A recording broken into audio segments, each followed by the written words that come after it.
Good evening and welcome to the National Writers Series. I'm Jillian Manning, the Executive Director here at NWS, and I'm so excited and a little bit afraid to introduce our guest for tonight, Megan Miranda. Megan Miranda is the New York Times bestselling author of multiple books, including The Last Houseguest, which was a Reese Witherspoon Book Club pick. Her newest novel, Such a Quiet Place, feels like it could be set in a Traverse City neighborhood, but thank goodness it isn't. Hollow's Edge seems like an idyllic, close-knit place to live until two residents are murdered, and 18 months later, their accused killer, Ruby Fletcher, has been set free. The book is filled with unreliable characters, shocking twists, and an Agatha Christie vibe, so we recommend starting this book in the light of day, because you'll definitely want to lock your door at night. Our guest host for tonight's conversation is no stranger to thrills and chills. Riley Sager's first novel, Final Girls, was an international bestseller, and his latest work and fifth thriller, Survive the Night, hit the New York Times list just this summer. We look forward to spending the coming hour with you for this fun and wonderful conversation. You're in for a real treat with these two delightful authors who think up some dark and not so delightful things to do to their characters. Please join me in welcoming Megan Miranda and Riley Sager. Hi there, everyone. Thank you for joining us. I am Riley Sager, and I'm thrilled to be talking to one of my favorite authors, Megan Miranda, about her phenomenal new book, Such a Quiet Place. Hello, Megan. How are you? Hi, Riley. How are you? I'm so excited to be here. I'm so excited to be chatting with you. The feeling is completely mutual. I think I've told you many times you're one of my very favorite authors. I always look forward to your summer reads, so this is such a treat for me. Thank you. And you're like just not one of my favorite authors, but like one of my favorite like people authors. Like you're just so delightful to talk with. And I remember like at Thriller Fest, like I just arrived in New York City, got out of the cab, like checked in and I got in the elevator and you got in the elevator, you're like, hi. And I was like, and that was just like the great start to Thriller Fest. It was. I remember seeing you and I was like, there he is. Totally got him in an elevator. Yes. And while this would be more fun in person, I also think like I'm noticing like there are a lot of participants right now and watching the slideshow, I'm like, I think I'd have like a lot more nerves if we were like up on a stage in front of an auditorium of people and we probably, I don't know. So maybe this is for the best for now. Yeah. But yeah, I want to hang out in person again very soon. Definitely. So, Such a Quiet Place. Okay. How about before we get into it, you just give like a brief synopsis of what it's about. Yeah, so Such a Quiet Place is set in this really close-knit, idyllic community where everyone believes they know everything about one another. And of course, this isn't true. And about a year and a half earlier, this really horrific crime shook the foundation of this neighborhood where two of the neighbors were found killed. And the neighbors all worked together to piece together their doorbell cameras, their security footage, and they used this evidence collectively to implicate one of their neighbors named Ruby, and she was ultimately convicted of this double homicide. The book actually begins just as she is released from prison. Her verdict is overturned. She comes right back to this neighborhood and right back into this home that she once shared with her friend Harper. And it really just shakes everyone up again because there's no good answer with her return. No one's really sure if she's innocent or guilty. If she's guilty, a killer is back in the neighborhood. And if she's truly innocent, then presumably a killer has been among them all along. And that's what kicks off the present storyline. So was this inspired by your own neighborhood? I'm asking which neighbor do you think is a murderer? Right. I mean, I feel like everyone kind of has, no. I feel like I have to give the disclaimer that this is not based on my neighbors or my neighborhood, and my neighbors are such lovely people. But I feel like, I always have been setting books in small towns and I love small town dynamics. And for a long time, I'd been thinking about pulling those boundaries even tighter and trying to set a mystery or thriller in this kind of like a locked box almost, especially when there are cameras that see people coming in and out, and to just explore dynamics in a neighborhood like that. But I've been talking about this for a long time. And so I think all of my friends and family, I've been saying, I want to set a neighborhood. I want to write my neighborhood thriller one day. And since then, people keep sending me like screenshots of like their own neighborhood message boards, like the drama that's happening on them. And I always feel like I couldn't even put that in a book because some of it seems so beyond, I mean, then again, I had like murder happen in mind. So I did kind of push it to an extreme. But do you have like kind of crazy neighbor stories? I mean, not a crazy neighbor story, but like, and this gets to the weirdness of what it is to be an author and to be, you know, people I think recognize our names, if not us per Yeah. se. And so like when people, I tell people like, I'm not famous, but I guess I'm notable. Like I guess that's sort of like a thing. So we moved into this neighborhood 2 years ago, and I was out watering the lawn, and one neighbor came over with another neighbor, and she was like, "Oh, this is so and so," and I'm like, "Oh, it's so nice to finally meet you." And she said, "It's so great to have an author here in the neighborhood. My uncle is a writer." And you hear that and you go, "Oh no," because you're expected to be like, "Oh, I've read his book on North American birds or something." So you just feel like this could get awkward.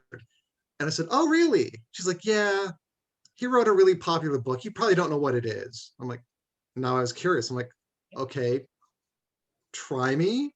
She's like, "Midnight in the Garden of Good and Evil." Oh my God. I know. And I'm like, who hasn't heard of that book? And that is your uncle, and that is insane. And so I'm like by far, like the second most popular author that she knows. So yeah, that's my, but no murders, no gossip, nothing like that. Yeah. But I was such a quiet place. I liked your use of the message board. Mhm. There's like each chapter starts with like neighborhood message board, and it's just so, sometimes it's like really juicy and sometimes it's like really sinister. And are you a member of, like, does your neighborhood have something like that? So funny you talked about moving, because I was moving right before I started this book. And I'd had this idea in my mind as I moved into this neighborhood. And so if there is a neighborhood message board, I do not know about it, because I decided, because I was writing this like really creepy book about like the hidden layers that, exist on this message board, and what people aren't saying face to face but are putting on this message board. And so I did not seek it out. I do not know if one exists in my neighborhood. Yes.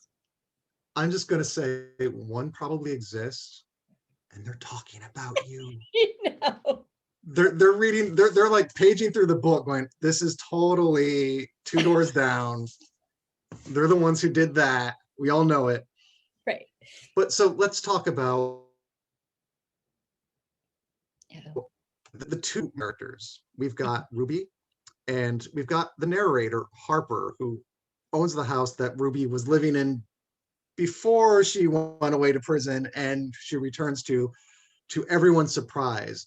Um, why did you pick Harper as like the narrator? Because I thought it was an interesting choice. Like, that isn't immediately the person that you think would narrate such a story. Yeah, I love that question, because actually I didn't know right away. And usually the first character that I come up with, I always start with character before plot or premise. And the first character that I came up with was Ruby. And when I was pitching this idea, which at the time was a very vague pitch about, the aftermath of a crime, this was going to be, what happens sort of, after you think a story is over, but it's not, it's sort of just beginning. And I think I said even in the pitch, the story would begin something like, there was no party the day Ruby Fletcher came home. And that is the first line of the book, which is shocking because usually that never happens and makes it all the way through the draft. So she is this larger than life character. And instinctively, I would think this is Ruby's story. But Ruby knows what she did or did not do. That's very And true. Yeah. yeah, so I was really interested in more what would happen to the entire neighborhood. And I almost see the cast as this entire neighborhood. And that's why I wanted to include the message board, because even though it's told just from Harper's point of view, you're getting this sense of almost like a chorus, like what are they thinking? What are they talking about? What are kind of the ways the things they're not saying face to face, but they're putting on this message board. And I wanted the person who narrated it not to be sure about anything. And so Harper is Ruby's roommate. Everyone in this neighborhood testified in the trial, but Harper had sort of this inside insight because she was kind of giving the details of the night of the crime. She knows when Ruby came home. She knows when Ruby left. And so I really was drawn to this idea of a character who she's not the bold one of this duo. She's not the person, I think, in a normal situation who would be like, I would like to solve the murder and figure things out. But she's put in a situation where she really has to. And she doesn't know whether Ruby's innocent or guilty. She doesn't know what she owes this person. She has a lot of pressure from the outside. The rest of the neighborhood wants her to tell Ruby to go. And she has to kind of figure out, like, who am I living with? Who are these people that I've lived with for the last several years, who I thought were my friends, who I thought were all innocent? So she kind of became the narrator after I had thought up the character of Ruby. That's interesting that like the narrator came second, but I do think Harper is a great audience surrogate, like, Right. because as you said, like she waffles quite a bit through the book about like who, okay, Ruby's, and sometimes she's scared and sometimes she's like mad, she's with the neighbors and sometimes she's against the neighbors, and it was all very fascinating, these like neighborhood dynamics that are always changing. Yeah. And like these neighbors can't escape one another, which is something I was really interested in a dynamic of these neighbors don't only just live together, they also work together. It's a town where there's not a lot of things to commute to. There's not other industries. And so everyone there pretty much either works for the college or one of the school systems. And everyone also, most of them are home in the summer, which is when this book takes place. And so if you think to yourself, well, people, once I'm home from work, I can kind of let my hair down and become somebody different. That's not really the case in this neighborhood. Everybody knows every layer of one another, and rumors from work follow you home and vice versa. Was that something that was in the initial draft, or did you like discover it along the way? That was something in the initial draft. And it actually helped me almost set this cast because I don't always write very large casts. A lot of times I write like a character in a house in the middle of the woods and she's all alone. And, sometimes there's people, but a lot of times there's not a cast where like every scene of this book, you step outside and you interact with a large group of people. And so it helped me give a personality to each house, thinking about the different types of people who would work at the college. We had, people who were working in the healthcare, people who were in admissions, people who worked in grounds and security. And it kind of almost gave like a personality to each house. And I really liked I thought the neighborhood reading, I'm like, oh, this is a lovely neighborhood. I wouldn't mind living in this neighborhood. And then you was like, maybe I'd like to move in a different neighborhood.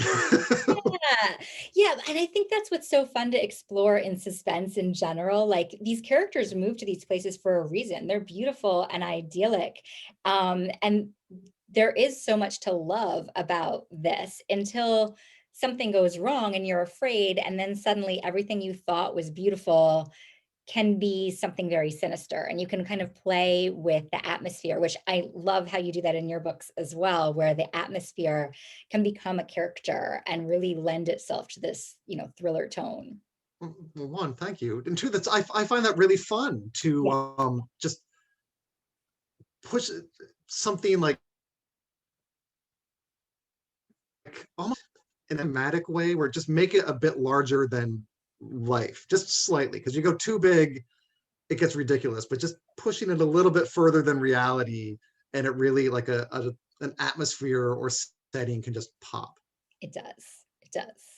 So how much time did you spend on the setting, or was that pretty much wholly formed as well when you first started? That was something I feel like it developed as I went. I knew, like, I feel like I love to set books in the woods or near water. And in this book, I did both. So I set this neighborhood. Maybe it was aspirational. Like I've always wanted to live near the water and I don't. And so I wanted it to be near the lake. I like this idea that it is this suburb, but also they cross the street and it's like you're crossing right into nature. But that, I feel like the setting grew as I wrote. Do you do the same? Do you feel like the setting grows as you write, or does that kind of come to you fully formed? It evolves as I'm writing it. Yeah, where you'll think about, oh, I want this place to have X, and then you go back and you like sketch in more of that X thing, and it just, yeah, it's, this is why rewriting is valuable. Yes, yes, So let's go through the process of like you writing a book, yeah. kind of from start to finish. Like you said, it Yeah. starts with character before idea. Mhm. So like you come up with a person and then think like, what is a good situation for this character? Is that kind of how you do it? Yeah, I mean, it depends on the book. So in this one in particular, it was more premise and then character. So like I said, I was thinking about a neighborhood setting, but I didn't feel like I had like the aha spark of the idea. And I'm someone who I love suspense. I read so much suspense. I watch suspense and documentaries and true crime. And at the end of like when there's a resolution, I would find myself wondering, well, I wonder what happens next, because I feel like so many times that ending is a new beginning. Like, what happens to these characters? What happens to the people who were under suspicion, who are now exonerated? How are they received when they kind of return?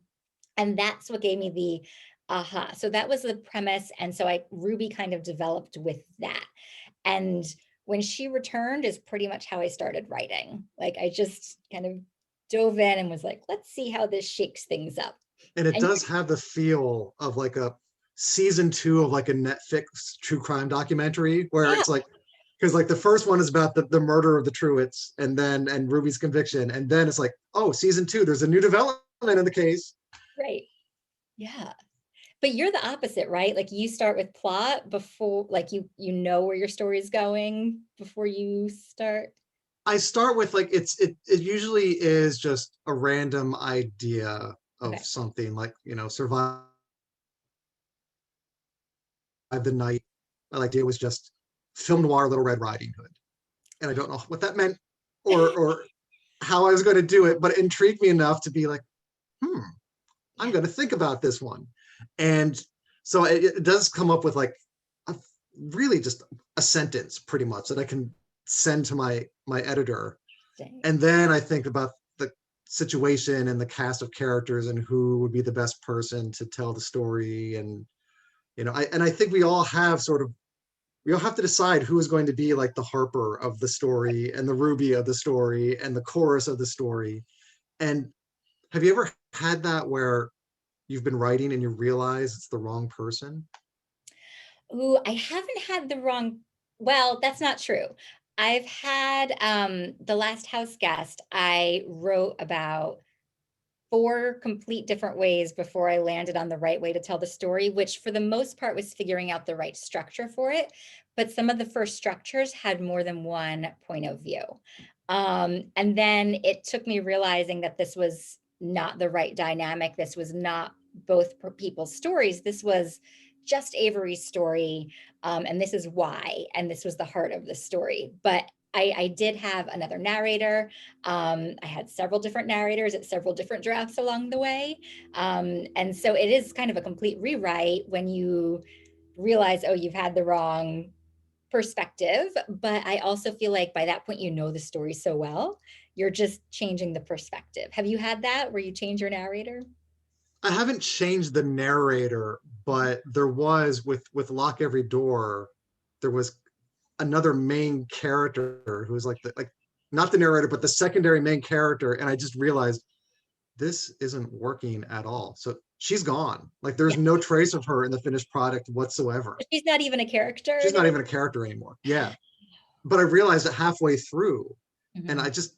it was one of those things where I was working on it and I just was getting frustrated and I didn't know why. And you had that sixth sense in the back of your head where like, this isn't working. And should I just keep on plowing through, or should I just stop and try to fix it? And I just realized, oh, this person is the problem. Her existence in this story entirely is the problem. And I just gone. Do you sometimes still think about her when you're talking about the book, or is that like I don't completely? even remember her name. Wow. which Okay. just shows like how pointless she was to the story, like in the long run. And so it's funny. Like I truly can't remember her name.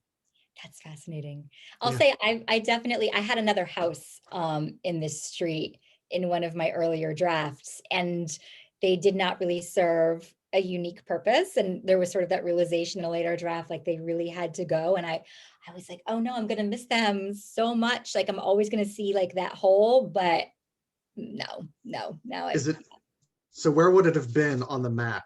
I love, by the way, books with maps.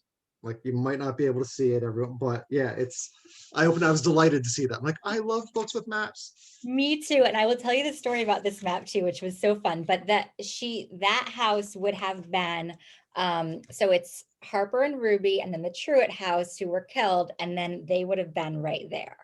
Oh, And on the so, other side of the Truetts. yeah, Okay. yeah. So they got taken away. We're not really serving a purpose, but I was so excited by the idea of having a map. And it came about sort of organically because I turned in my first draft, and like I don't do a lot of plotting up front, but one of the first things I did was draw out a map of where these houses would be, because so much of the book has to do with which house has which evidence and which house would be capable of seeing this. And it became sort of a puzzle.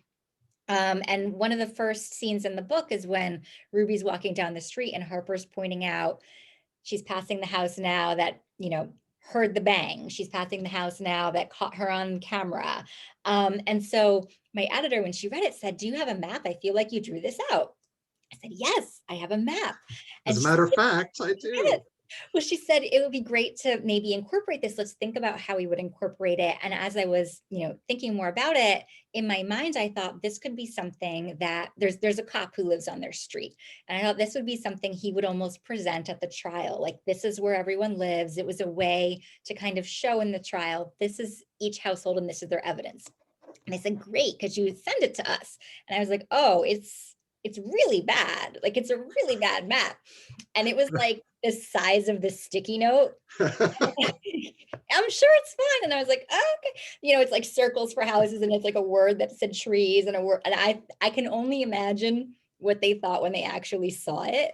But they turned it into this beautiful map. And like, that's how I picture it now. But my map looked nothing like that when I turned. It was like, the street was that shape. There was a word that said lake. There was a word that said trees. And then each house was sort of labeled, but the houses were like circles.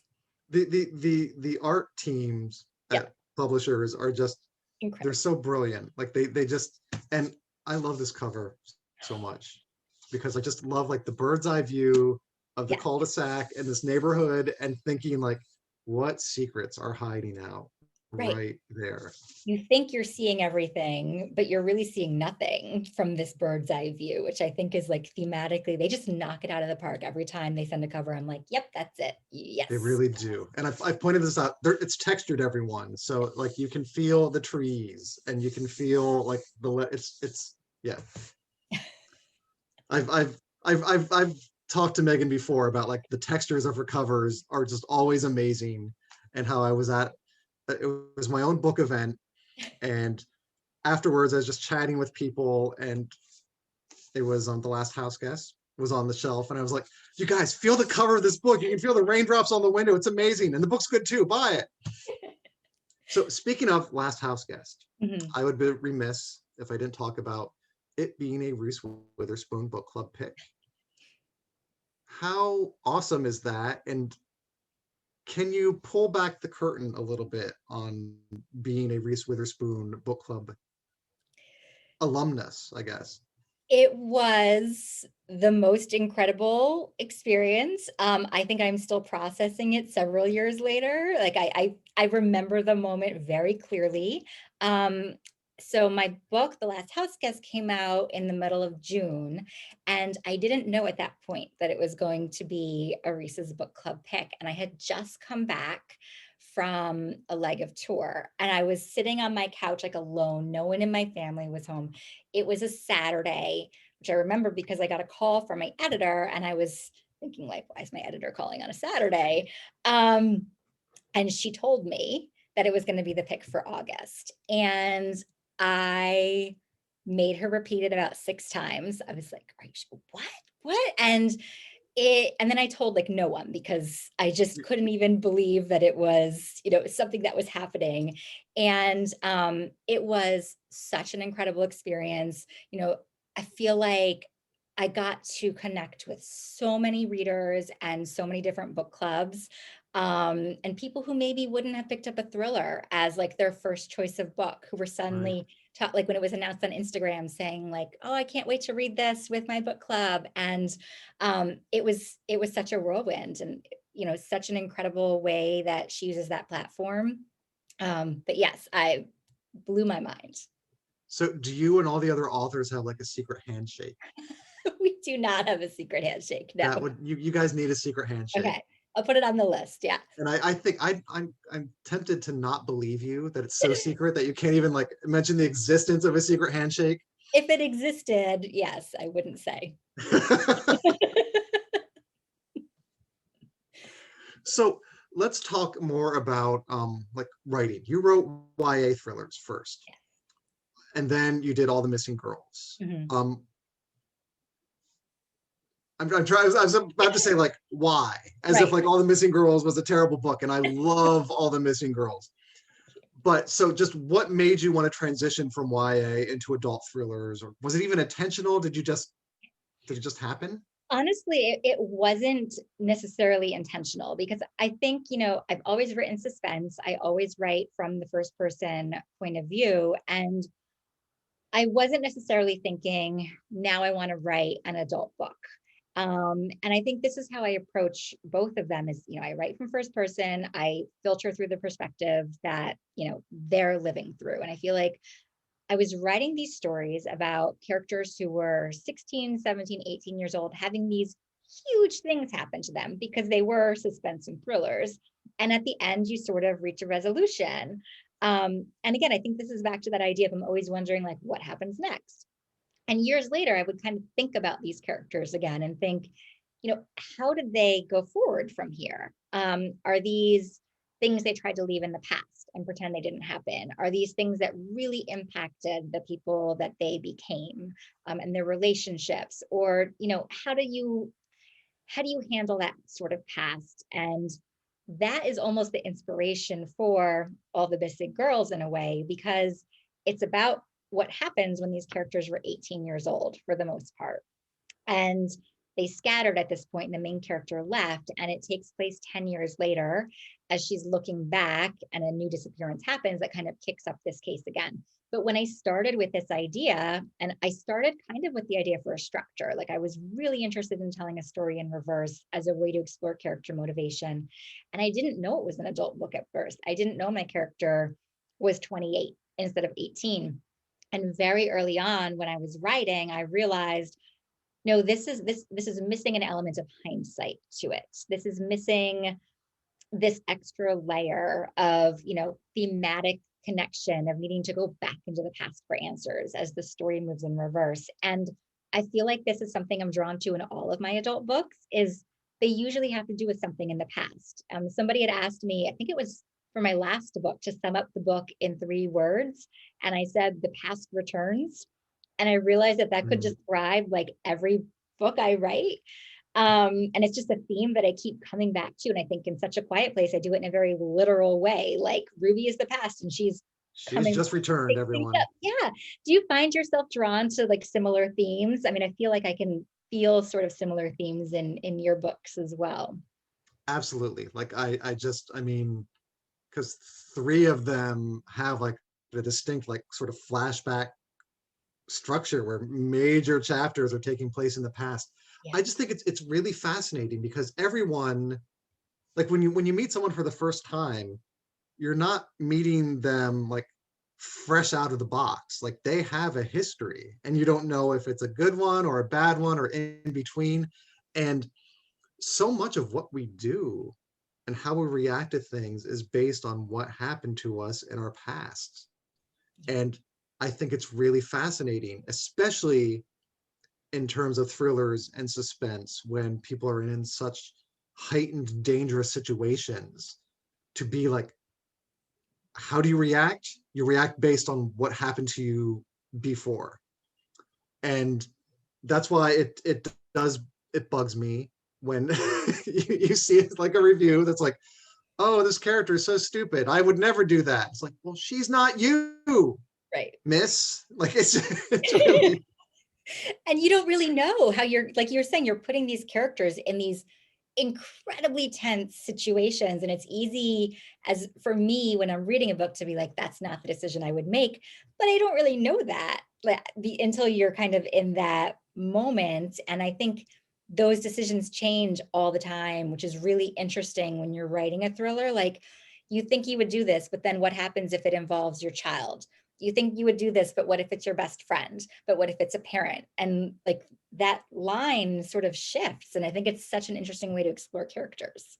and you sometimes you have to have the character not do what like you would do, because again, Right. they are not you. And sometimes it is weird to be like, oh, in this situation I would absolutely do this, but I am not her.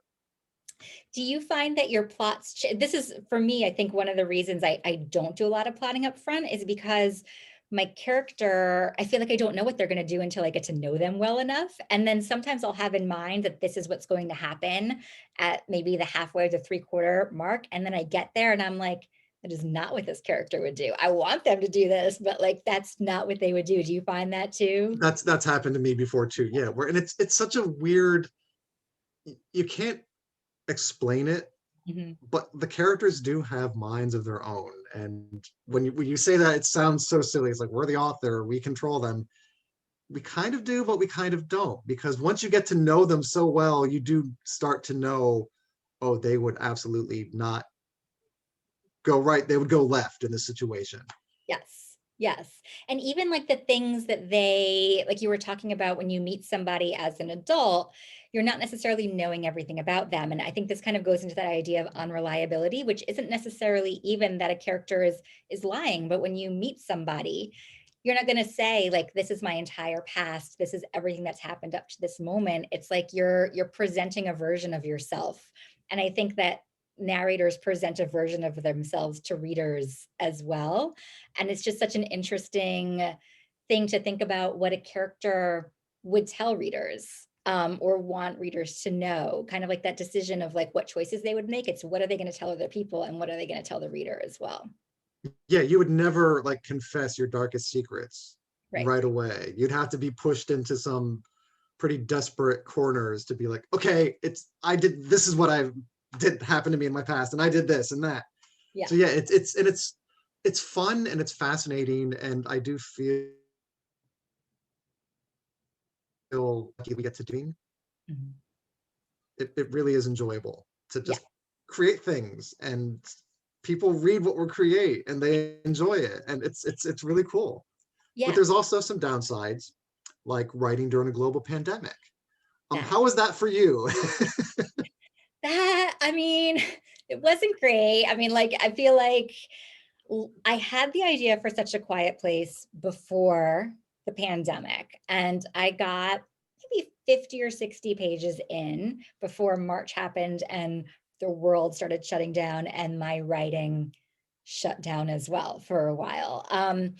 I feel like I can edit, and I was already working from home. Like that transition was probably easier for me than for other careers and other industries, Right. but it was very hard to get into that creative headspace where you're, like you were saying, you create these worlds and you live in them, you live with these characters.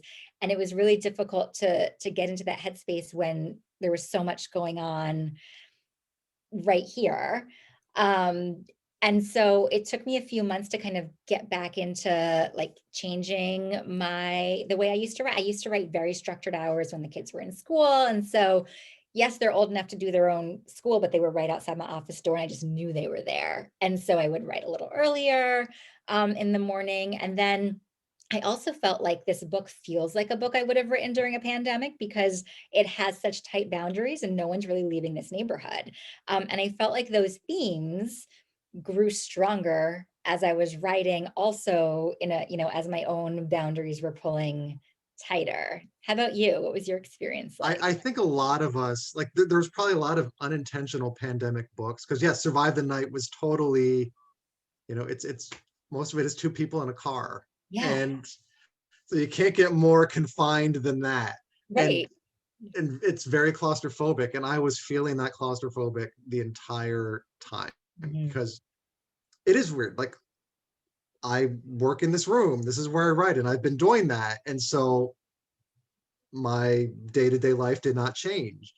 Right. But just mentally, it was so difficult to try to push aside the distractions and the fear and just the uncertainty, and just be like, okay, I need to write something because I've got a deadline at this time and I can't miss it. And so I got to just suck it up and put words on the page and hope that they're good. And so it was a very strange time. And so now to have written like another book Yeah. during this is just so weird to me that I can't quite wrap my head around it. That I know that we kind of, yeah, it is fast. Like thinking about, I just turned in a draft as well. And to think about that, it was kind of created during this time. And it's really interesting to think about, like, I didn't want to write about the pandemic. I feel like it's still too close, and my books avoid it time-wise. Like this book, Such a Quiet Place, is 2019. I said it beforehand. And then my new book is 2022. And so there's sort of, nods to it, but it's not set in it. But I do feel like so many of the books, even though we're saying, well, I didn't write a book set in the pandemic, they have those themes, like you were saying, the claustrophobia is just so present in so many of the books, I think now. It's really interesting.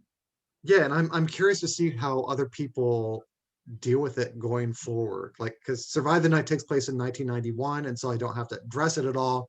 Right. In the future, with my next book, I'm just pretending it didn't happen. Yeah.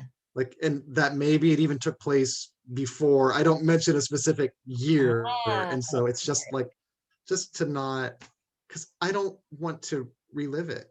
right. I don't want to read a book and and then we put on our mask and then we go outside, and yeah, it's not something I want to experience, and I don't think readers probably want to experience Yeah. it Like we're either in the still very future. close to it. Yeah. Yeah. Yeah. So before we get into the Q&As, Okay. I have, because we get asked the same questions a lot, because when a book is released and you do all these different interviews and things, and you get the same questions, and it's fine.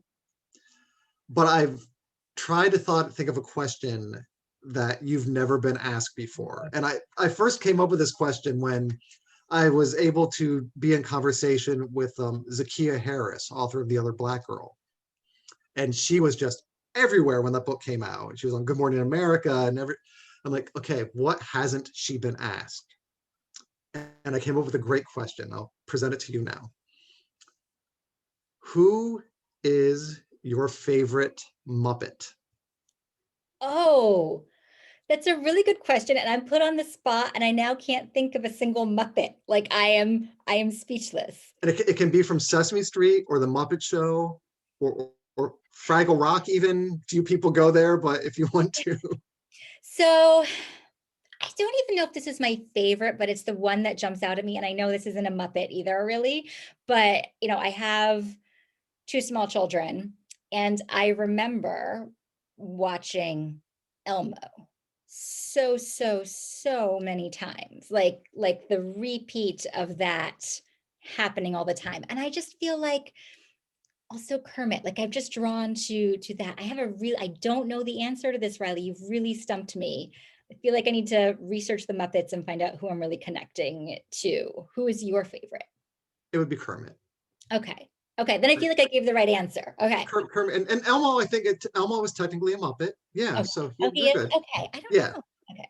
All right. yeah, but yeah, Kermit has this just optimism and Mhm. and joy and niceness that I think we'd all like be better off if we were all more like Kermit. Yeah. We had this Elmo doll and it used to laugh. And that was for a long time, like the background music of my life was like this little thing, just laughing over and over. And he would like bend over and hold his stomach and laugh so hard. And so I think that's why I'm drawn to that. Okay, let's get to questions, non-Muppet questions now. So I'm opening up the Q&A. Okay. We have from Jana, it's 2 questions. Okay. I'll start with the second one. What is your degree in from MIT? And did that experience influence your writing, and how? Yeah, that's a good question. So my degree was biology, which I know seems like very different from what I'm doing right now. But I worked in biotech for a few years, and then I was a high school science teacher. And when I started writing, well, I'd been writing for a long time, but when I started writing with the goal of publication, my books and the ideas that sparked my interest were YA suspense that had a science angle to it. And they were kind of inspired by these weird science what if ideas. And a lot of my YAs have a little bit of that angle to them. My adult ones don't, but they definitely, I think my background or the mysteries in science definitely inspired my earlier ideas. I think process wise, I can see some of that from science carrying over. Like I said, I don't do a lot of upfront plotting, but I do have Excel spreadsheets as I'm writing. And I have like columns of everything. It's like, the puzzle pieces, the clues that were dropped, the different threads, and it's a constantly evolving draft. And a lot of times I see the drafting process a little bit like an experiment, like you change this factor and then how does it impact everything else? I think the mindset of science has helped me because I wrote a lot of drafts that were, I guess, like failures and that they weren't the right draft. But like in science, it's sort of like every step in the process is getting you closer. And it's so I think that helps me. Like it's every time I do one and it's not the right one, it's like, okay, one step closer, let's try this. And what your background, what was your background, Riley? Did it impact? Journalism. Okay. Well, I was a film studies major in college, which prepares you for nothing. Like Well, literally, well, it prepares you to write a book about a film studies major in a car with a killer in 1991. Yeah. But so I fell into journalism by accident and worked in newspapers for close to 20 years. And there's so many wonderful journalists turned crime writers out there, like Laura Lippman and Michael Connolly and so many others. And it's fascinating about the science thing because your process does seem very experimental. We're going to try this and then we will learn from it and try this with this added in for the next draft. Right. So this is also Jana's technically first question, but the other one seemed more, your writing seemed very smooth. Does your editor need to alter much of it? Or how much does your editor get involved, basically? So it really depends on the book. Thank you so much for that compliment.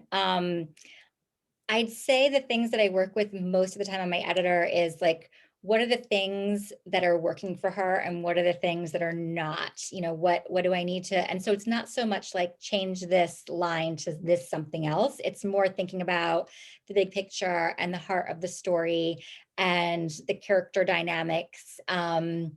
So that's more, and there's some, like I said, the last house guest, I probably went through 4 or 5 drafts in search of that right way, with great feedback from my editor along the way. Whereas Such a Quiet Place, I feel like I got the structure and the way to tell the story very close in the first draft. And so it was a much lighter edit in that case. But I never know when I turn it in, like, is it gonna be a 4 draft process or a 2 draft process? How about It's you? always the nervous thing where you send it off, and you're like, I hope they don't hate this. So have you had the same editor through all of your adult thrillers? I have not. I've actually I've been with the same publishing house, but there's been some turnover. All the Missing Girls, I actually think I had 3 different editors throughout the process. So I think I've had 4 editors, but I've been working with the same editor now since the last house guest. do you find yourself writing sort of for her? Interesting. I find that knowing her feedback and the types of things she'll point out helps me find them earlier in the draft, because I can almost sense like this is going to be something she points out. I feel like it's made me, a cleaner draft writer because I anticipate that. What about, have you worked with the same one for? Yes, the Yeah. same since Final Girls, and I know her so well now, and I know what she's going to ask questions about, and what she's, what her particular things that she likes to see, and I'm like, I'm just not even going to wait for that note. I'm just going to put it in right now. That's funny. And it's a fun dynamic, because Mhm. sometimes she will like say like, you did this for me, didn't you? I'm like, yeah, totally did. So we have a question from Kelly McCarty. Who has been your favorite character's point of view to write from? Oh, that's such a good question. It's such a hard question because I always feel like the book I've just finished is my favorite book and it's my favorite characters because I write first person. And so I've been sitting in their head for at least a year and a half. And so I feel very connected to them.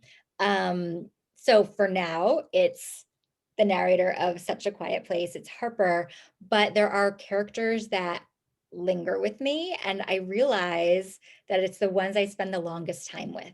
And so for me, Nicolette and All the Missing Girls, this was my second book idea and it was my sixth published novel. So these are characters that I lived with for so long and thought about for so long before I kind of got the draft, thought of the right story for it.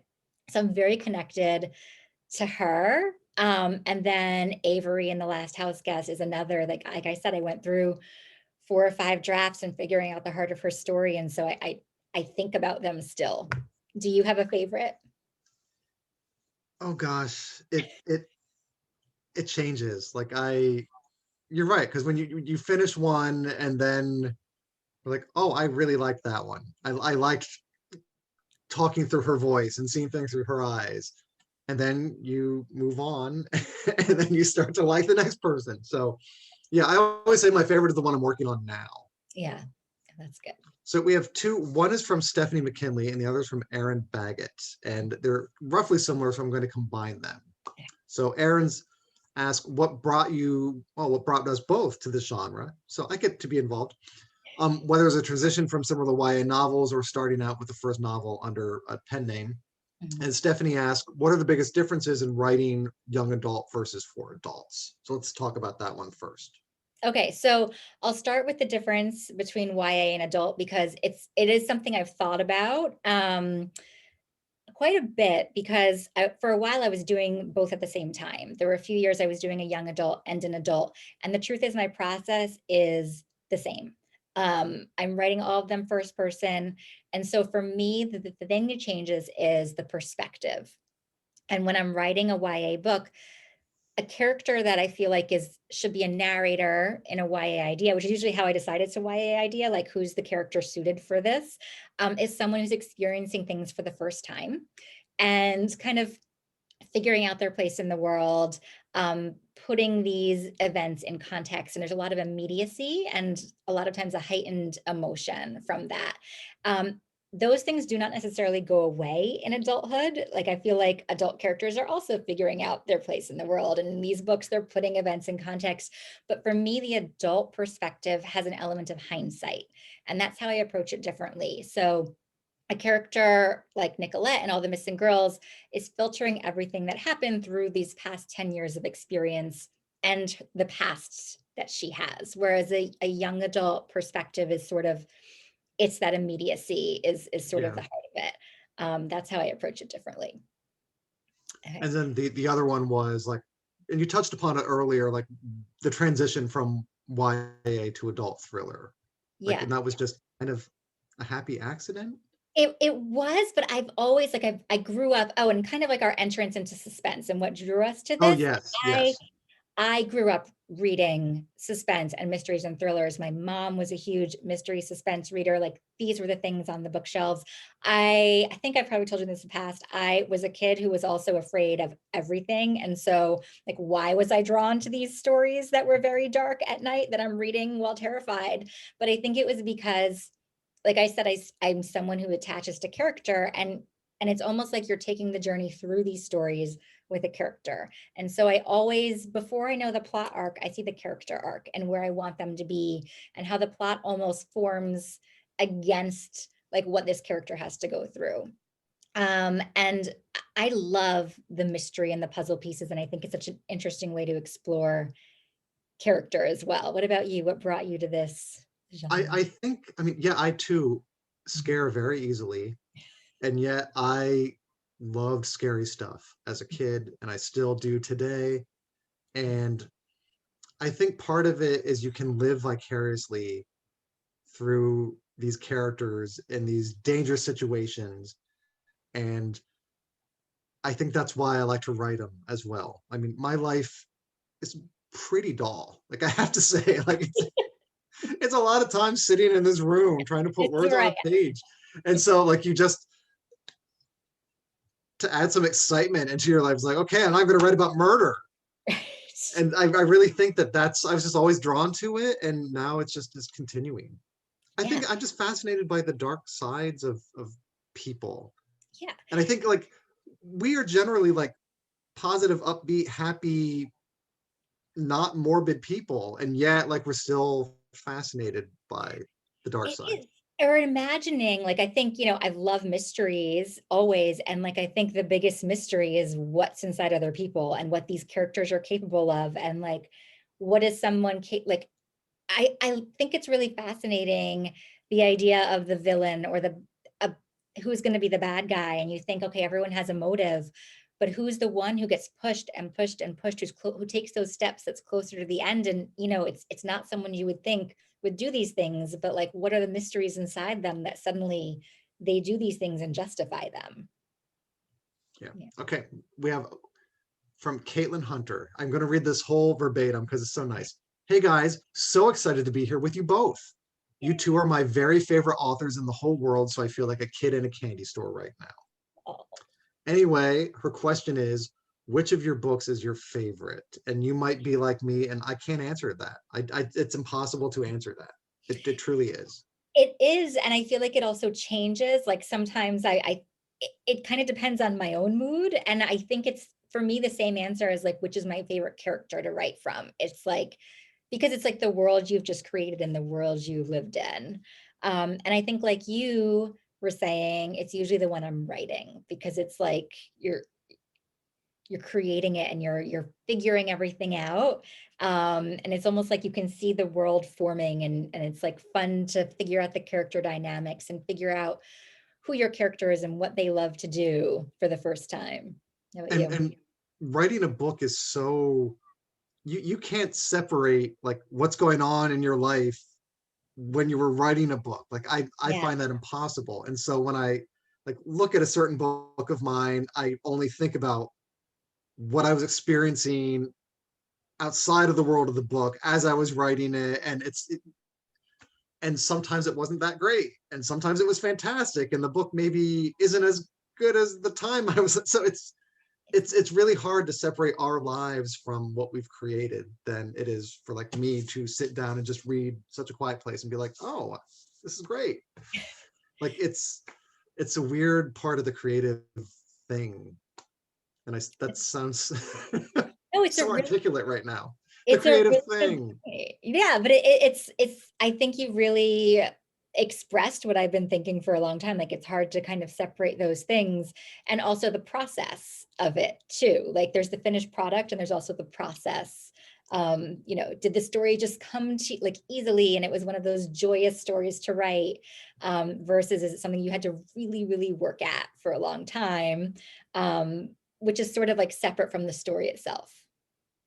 And our next two questions are sort of about the process. From Stephanie again. How much does a novel change from first draft to published book? Do you feel like some of the writing stays, or do you rewrite almost everything? I hope you do not rewrite almost everything. So for me, it depends on the book. I think the book that I felt like was closest from the beginning to end was The Girl from Widow Hills. And it was one of those situations where I started with the premise for a character who was the center of this huge media story. And I felt like it just flowed. And I could kind of see her story playing out as I was writing it. And I even knew where it was going early on, which is not the case in a lot of my books. The Last House Guest, I 100% rewrote every word of multiple times over. I think the Oh, goodness setting is like gracious. the thing that stayed the same. Yeah. How about you? I try to keep as much as possible. So, I mean, I like revising and I like the feeling of making things better, but Mhm. also I tend to be like, oh, this is on the page already? Okay, we'll Yeah. keep it. So I it depends, yeah. I keep this Word document when I'm making cuts, which is like, I'm coming back for you. Like it's okay. I You're coming back. yeah, I have the same Word file with just like all these things. It's like maybe I'll try to like get you in here somewhere. Yeah. But then So sometimes by the time I finish, I do like I'm like, oh, okay, no, I don't need that anymore. But I definitely feel like I do until I've kind of restructured it. Like it's that terrifying moment. If it's a structure issue for me, it's a terrifying moment because you're kind of dismantling it, which is different than like we need to strengthen characters and work on some plot points when it's like the panic of everything is everything's awful. yes. So from Lainey Shea, do you have certain things you absolutely must include in your writing process? Like if you can't find your favorite pen, you're done for the day. I do think I'm a creature of habit. Like I like to write in the same place every day. I think especially with the types of books we write, I think the compartmentalization really helps me in that I have a set place where I'm doing that research and I'm writing that world and kind of getting into this headspace. And then at the end of the day, I close the office door and I leave this world behind. If I'm under a deadline, that goes out the window. Like I write in my car when my kids are in practice somewhere. I will write anywhere and I will write with a notebook or I will write with my laptop. For a while I said like I just need to have my laptop, but even sometimes I do without my laptop. So I think I like routine, but there's nothing I can say I absolutely have to have. But you? Same. Like Yeah. I normally like write in this chair back here, but I can also write at the island in the kitchen. I can write in a notebook in bed. I can, yeah, it's when it's working, it's working. Yeah. And really the situation doesn't require a set thing. Yeah. From Caitlin Hunter, since Riley mentioned questions you've never heard before, I've got a good one. If you had to start a flash mob, what song would you choose to start with? Oh, Riley, I feel like you should answer this question because we were talking before about how you write to music, and I was like, I write to silence. Like You're just like, I have like noise blocking headphones. This is, I feel like, mine mine would be Blank Space by Taylor Swift. okay, yeah, that would be a great one. Um, I don't, I'm really, I want to take your answer now. You can join in. Okay, We I will feel do a like, TikTok dance together to Blank Space and become internet celebrities. So here's a good one from Aaron Baggett. Would either of you ever do a rip from the headlines, but with a twist ending?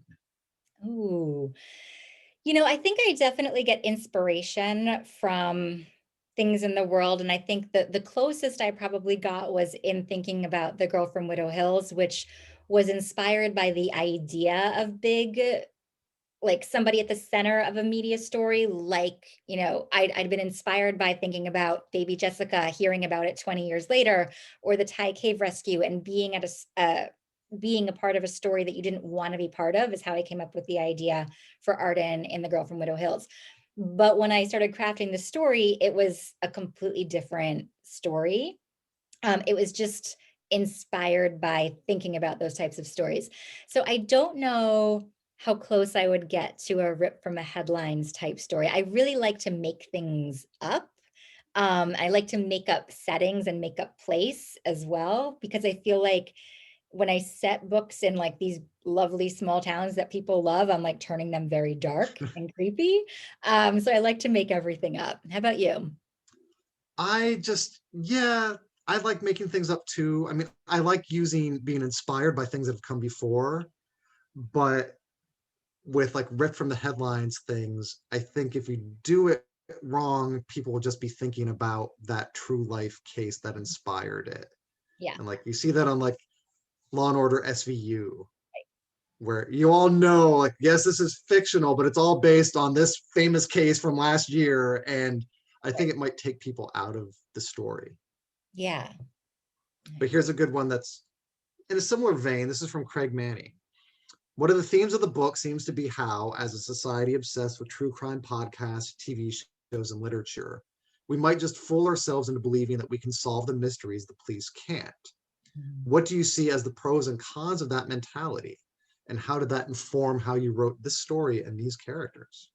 I love that question. It was something I was thinking about, and there was a part of a line near the end of the book that I wrote in the beginning, and it was about how we had been raised on true crime and basically fed this idea or grown to believe that we had the tools to solve any crime, that we didn't need a law enforcement background or really anything else. And I think the cons of this are what happens in this book, where people believe all I need is my perspective. And I think about that a lot now when I'm watching shows, like someone's telling the story and it comes from a perspective and there is an arc to it. And so I try to really think about that, like who's telling the story and why. This is, I guess, the con, like the dark side of a group of people who believe, and they're not bad people. They believe they were keeping their neighborhood safe. I think a lot of the pros is that I feel like a lot of attention is being given to cases that maybe hadn't been, and then they have kind of like cracked open new angles to them. And it's something, when I think of a theme, I don't think of like that it has an answer. I think of it as something to explore, and to kind of explore all the different sides of it. So I think there are pros and I think there are cons, and I wrote about the cons, definitely.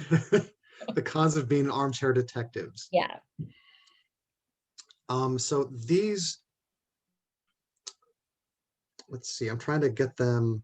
So we have one from Meg and another from Jillian. So I'm going to combine them. Jillian asks, what's your process to create twist endings that readers don't see coming? And Meg says, mysteries are so intricate. Do you have a system of how you plant clues, red herrings, etc.? And she's a huge fan of both of us. So thanks, Meg. Oh, thank you. Well, I would love to hear your process because I feel like mine is not efficient at all. But I will say that like I don't necessarily think of the big twist when I start. I think of little twists along the way or little reveals. So I think of twists more as like the way that shifts a reader's perspective. And my very inefficient process is I see a first half of a book as discovering the puzzle pieces, and those clues sort of are those puzzle pieces. And then I step back and I try to figure out what shape that is trying to create. And then I do a lot of revising once I figure that out. So I don't necessarily plant the clues in the first draft. It's more like discovering what they are and where they're leading me. And I don't know about you, but I find that so hard. It's such a fine line to walk because you want it to surprise a reader. Like I love being surprised in mystery and suspense, but also you don't want it to you want the clues to be there so that you want to go back and reread it and kind of see it. And that maybe a reader could have figured, like I love as a reader trying to figure it out beforehand. And it's so hard to walk that line. And I feel like it takes outside perspective. Like I think something's too obvious. And then my editor's like, that came out of nowhere. And I'm like, yes, they dropped the line 3 times, right? all the time. Yes. And I feel the same way, where you have this big twist and I just feel like I am just pointing to it with a red neon arrow. Like, this is a twist, this is a twist. And it never happens. Like people, so it's weird because we know what our twists are. We just think that it's glaringly obvious. Yep. And I have one of my oldest friends in the world. She's one of my first readers of everything I write, and she will text me her thought process as she's reading it. And it's so valuable because I can see where her mind is going at certain moments in the book. And then if she's onto it, and then if she's, and so it's always like this breathless like day or two where she's like just this text chain of like, oh, I think this is what's happening. And if she guesses it, it's like, crap. But if she's way off base, I'm like, yes. Yes. So let's see, we are running out of time here. So I'm trying to get a couple more. We have 2 questions about what we're working on next from Jana and from Brady. I can't say a thing, so I'm out of here. This question. So if you can use 3 words, can you hint at what you're working on now? Ooh, I mean, I can, the past returns is again what I am working on now. I can say that it is set in, this probably surprised no one, a small town in the mountains of North Carolina. And it's a town that's become notoriously famous for a string of visitors who have gone missing over the last 25 years. And that's all I'll say for now, because I am revising it. Yes. Cannot wait. Okay, let's try to get to 2 more, and these are kind of the same. And it might be the same answer. Sherry asked, who is your favorite writer? But we can't name each other. So boo, Sherry. I know. Sorry, no, we thank you, Sherry. Answer. So just one, I feel like I have such a long growing list. Like the more I read, the more, like there's books I look forward to every year, like Riley's book, there are books, there are people's books that come out every year that I know, oh, I can't wait. It's gonna be my summer read. It's gonna be so enjoyable. I'd say Tana French is just the writer. Like I just adore her writing. I adore the way that every book of hers feels like it was the mystery's perfectly suited for the narrator. Like it's like just for them. I just like, they're the books that I save for myself as a bribe. Like if I finish this draft, then I can read her book and I'm going to savor it. And I never do. Like I devour it in a sitting and then I'm like, no. But the list is constantly growing. Mine too. And then who would you say is your biggest influence? And this is from Lainey Shea. I think that's hard to pinpoint because I feel like I'm always influenced by everything I'm reading and watching, and I'm so inspired by different structures. And I think some of that is like movies and television, and every character-driven suspense is just like more inspiration. So I'm gonna go with someone that inspired me when I was younger and kind of finding my love of reading and the types of books I loved. And that was Michael Crichton. I was a huge fan of science and also thrillers, and like his books just blew my mind of like, oh, you can do all these things. That's a very good answer.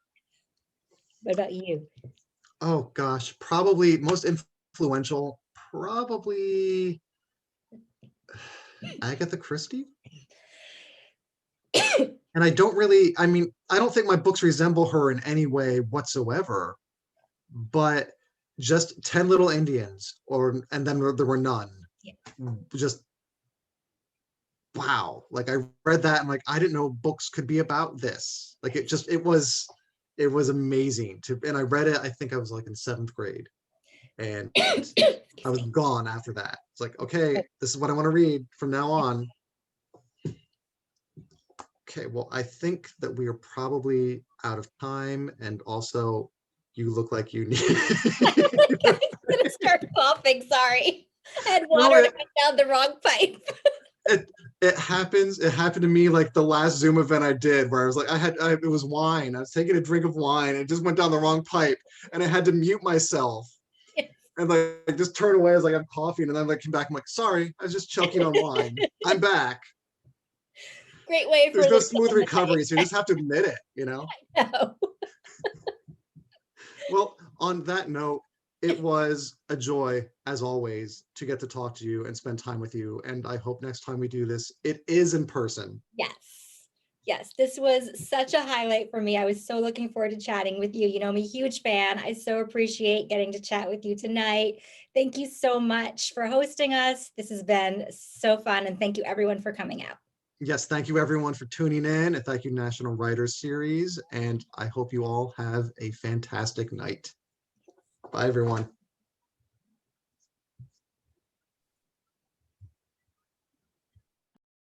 Thank you so much for joining us this evening. We hope you'll all continue the conversation by purchasing a copy of Such a Quiet Place from your favorite independent bookstore. Thank you again to our donors and major sponsors: Cordia, Forefront Credit Union, the Northwest Michigan Arts and Culture Network, event sponsor Cornerstone Architects, Interlochen Public Radio, and the Traverse City Record Eagle. This event is also made possible in part by the Michigan Council for Arts and Cultural Affairs and the National Endowment for the Arts. And thank you to you, our viewers. Your support makes all the difference, and the proceeds of our events go toward our Raising Writers programs to help share the love of reading and writing. Thank you, and good night.